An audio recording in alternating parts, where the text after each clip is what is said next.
Hey guys, today I'm going to show you how to fix virus and threat protection missing from Windows security. First, let's search for CMD, right click on it and run it as administrator. Click on yes, and we are going to type in some commands which I will also put in the description box below.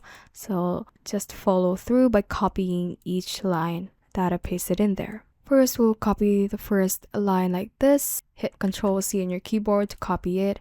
Go back to command prompt, Ctrl+V to paste it in and hit enter. Now the next one, hit enter again. And the third one, paste it in and hit enter. And for this, let's wait for the signature update to be finished before we continue with the other commands. If it says signature update finished, we will then proceed to the DISM commands. First, let's copy the first one right here, paste it in and hit enter. And once it is completed, copy the second one, paste it in and hit enter. As you can see, there is a percentage progress that will pop up.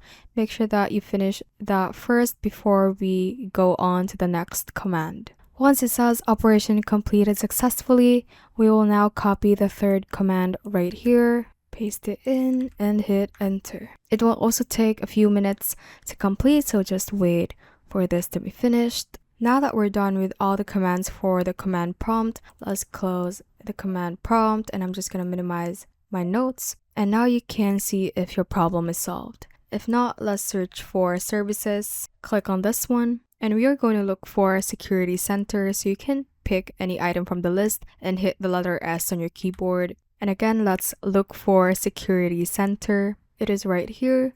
You can double click on it and make sure that the service says running.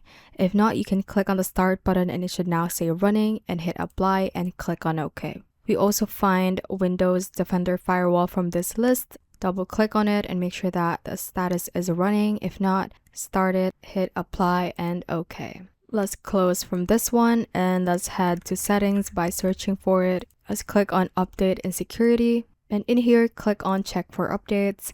And if there are any available updates, install them so that any potential bugs may be fixed, and that might help solve your problem. Let's go back to the main settings page, and from here let's click on apps. From the right hand side, or for Windows 11 it might be at the very bottom of the page, let's click on system components right here. And in this list, if you have Windows security, you can click on it and click on advanced options. And under the reset section, click on repair and click on reset and reset to confirm this decision. After that, you can then check again if the problem has been solved. If not, let's search for PowerShell. Right click on Windows PowerShell right here and run it as administrator. Click on yes. And from here, we are going to paste in one command line, which I will also put in the description box below. Copy it in Ctrl+V and hit enter. After that, restart your computer and that should solve your problem. Thanks for watching. If you found this useful, hit that like button and subscribe for more videos like this.